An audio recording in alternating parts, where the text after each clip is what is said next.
we had an opportunity to talk with you about the challenge and fascination that people have with thinking about their leaders from a social context, that they have a tendency to look at personality, a person who might be able to be one who kind of fits the image, but when it really comes down to situational leadership and contexts where there's danger, the values change a little bit.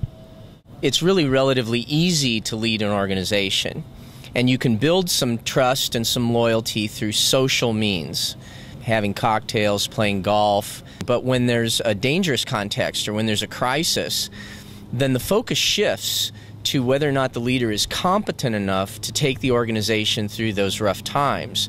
And a lot of that social capital is washed away. And when leaders are unaware that that shift's going to occur, they can be caught and wonder, where did all the loyalty go? Where did all the trust go? Well, it was never really there in the first place, because what leaders are in organizations to do is to make them run better, to make them work better, and that requires competence.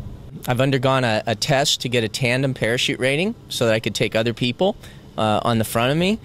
And in order to do that, an instructor examiner will act as a student, and in free fall will make the pair unstable. And my instructor examiner flipped us on our back, and we were spinning at about 10,000 feet, going over 200 miles an hour on our back. And it was my job to fix that.